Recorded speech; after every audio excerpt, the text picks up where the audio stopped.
Hey there, guys. It's Kage Attack coming at you. I'm kind of glad I waited a little bit because there's definitely a lot of potentially positive changes coming with the new Guild Wars. So, just wanted to wrap up how the season ended.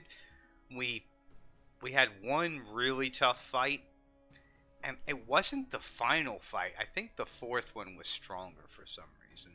The last one was against a clustered guild.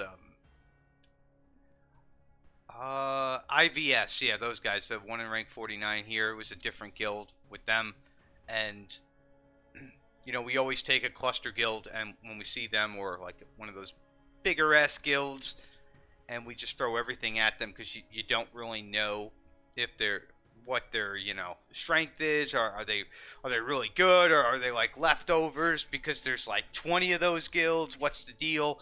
So we threw the kitchen sink at them, and it was pretty apparent by the end of the fight that they had just waved the white flag, because I think it ended like we were at like 525 something to like 3 something versus them. So they didn't stand a chance. But as you can see, we managed to hit top 250 as a Battlefield 2 only guild. So we got the next chest. Super cool. You know, we pushed a little bit extra, and I'm glad for it. We'll stick to Battlefield 2 for next season. I don't see why we would go to 3 to what, potentially get the same chest, or maybe the next one up. So yeah, we'll be staying here until we get enough Diamond 3 units, or there's an adjustment made. Now, speaking of adjustments, they have changed what's going to be coming with Guild Wars. Now, one of the main changes with 120 was the fact that auto enlistment is going to be a thing. So, as I've noticed, there's a lot of guilds that don't have a full 30. I don't even think the clustered guild we fought, I think they were 29. So like only one guild we fought had 30, and that was the tough battle. But we're, as you can see here, new feature auto enlist checkbox.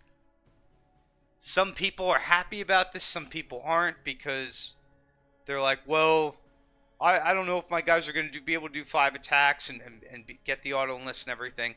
It's like, if you're a casual guild, I wouldn't worry about any of this. This would be a bonus if one of your guys gets their 5 attacks and they'll be back in the next one. Great. If you're a competitive guild and your guys aren't hitting 5 attacks, you've got a bigger problem there than how this system works. And I don't know if I know, because some people do feel it's like a job. I mean, heck, the amount of anxiety making sure that everybody enlisted, like, if this system was in place sooner, I probably wouldn't have had to have kicked. I mean, I literally had to kick the person who made thumbnails to the channel, uh, because they weren't going to be able to get into a fight in time. Like, I I am dedicated to the cause of, you want to have 30 to go into a fight, and I think if we had 29 for that battle, we might have actually lost. So my instincts kicked in, but it's shitty. I don't like having to do it. I wasn't a big fan of it, because that person's helped out the channel, been with the community forever, but I I had to get them replaced, get somebody else in, and then when I tried to kind of get them back in after somebody else didn't do anything, they seemed disinterested in the game at that point. So it is what it is. So yeah, 5 tokens, great. A priority targets, that's not really going to do much for anybody with Discord for them. Well, I guess it'll help with some visual. It'll remove some confusion. So I can't see anything negative on that. That'll definitely make even maybe the fights where they're not as coordinated a little bit more refined, because they'll have priority targets. Of course, you're always going to have somebody in these guilds where they just kind of log in and play, disregard the circle or whatever, and just go do their own thing. So the auto enlist is the big one. The primary targets, it's okay. Can't complain about that. Now the Vox station actually getting this Valkyrie Strike global buff where turns 1, 3, and 5 of Defender turn marks a hex anywhere on the battlefield. And I don't know how it says high blast damage, so I'm not really sure how much of an impact that's going to make. And on top of that, is that going to, I'm assuming it's going to scale with rarity, so this may cause some issues. Now, launching pad, or landing pad rather, replacing the what's it called? This is a regional buff replacing the garrison, which I felt the garrison after the initial concept, initial first war where it was super strong, it had an impact, lost its gusto, it just was there. So seeing this now at the beginning of the third defender turn, summons 2 jump pack intercessors for the defender. So at the beginning of the third defender turn, does it do any more after? It's just that one turn. So, I mean, depending on the strength of these, and yeah, I don't know. I mean, it could be a good building. It could be. I mean, it will work really well for stall teams. I mean, it'll help out where if you need to have a team stall, it'll get some extra cannon fodder there. But they say the garrison's being removed. Could be back at some point. We'll see. But I'm just, I don't know. We'll have to assess that once we get there and see if there's anything else for Guild Wars. No, I don't see anything else here. So, in that regard, stalling seems to be more of a thing. The other thing I'm very curious about is, if some of you have heard, there was like a leak about a new MOW. It's going to have like some really strong summon to it, which could potentially be an I win button. Not sure yet, but it does seem like stalling is a very, very good strategy for more teams now, especially if you're going to be able to kind of like hold off and get additional help.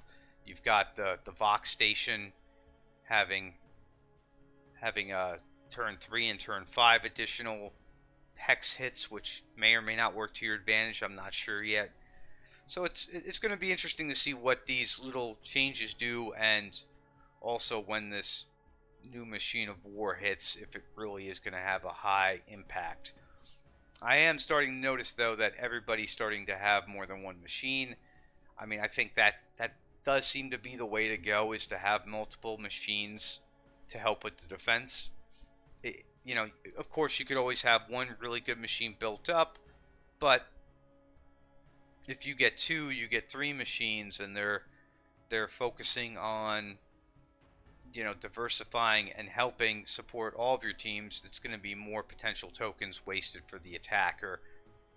So yeah, I get wanting to tunnel vision on one and doing the best with it, but especially if you're in like the lower battlefields, like 1 or 2 or I guess even 3 to some extent, I think those are better to just get multiples. So I mean, I'll probably go for, assuming I think the next one's probably going to have the new machine, I'll probably go and grab that one and see what that can do, and add that into the defense. Maybe, obviously not for this war coming up, but for the next one after. But it's just, again, it's curious to see how they're making adjustments to things. They're listening. Something here that I want to bring up that I would really like to see, really like to see, is once we get enough buildings to be able to kind of customize, I don't know, maybe have like a weight score for the buildings, and then based off of that total weight score, you can you can put in certain buildings or do certain things and make your own layout instead of everybody having the same buildings and then just kind of moving them about, shifting them around.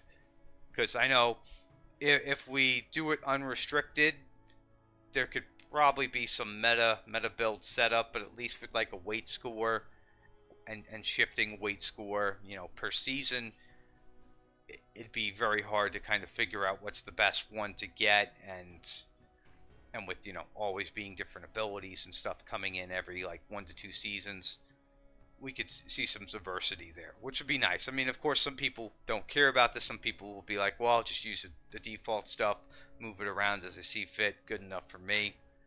But I would like to see some diversity in that regard. That'll at least make things a bit more entertaining and also add to the surprise element, because lo and behold, a lot of times after seeing, I want to say like the first 2 rows, maybe even like uncovering like the first 4, at first 4 buildings, you can start to get an idea of what the enemy's going for and where everything is placed to some extent. And granted, there's still, sometimes you get thrown through a loop, or heck, there's times where I can look at things and I can figure out where the med bay is already, just as we're going through. I can already surmise where the med bay is going to be, and that may have taken a couple of opponents by surprise, and I'm sure they also have been able to see through what I've been doing and figure out the same for some of the enemies. But anyway, I'm excited. We'll see what's going to pop off here for the next Guild War. We'll see what's going to go on with this Machine of War as well, how that's going to impact things. But ultimately, I hope they do more with the rarity cap down the road. Obviously, I don't see anything here for this round about Battlefield 3 or any other battlefields getting changed up in terms of the Guild War. We'll have to wait and see. But for right now, at least we've got some new stuff, and they're changing some things around. So next war won't be business as usual. There'll be some variations. We'll play around with it, and we'll see what happens. And we'll also see if auto enlist actually helps make people get to 30 of 30 more for their fights, or if it doesn't really do much, because the guy who wasn't going to use 5 tokens anyway isn't going to enlist, and you know how it is. Anyway, that being said, guys, I will catch you on the next one. Take care.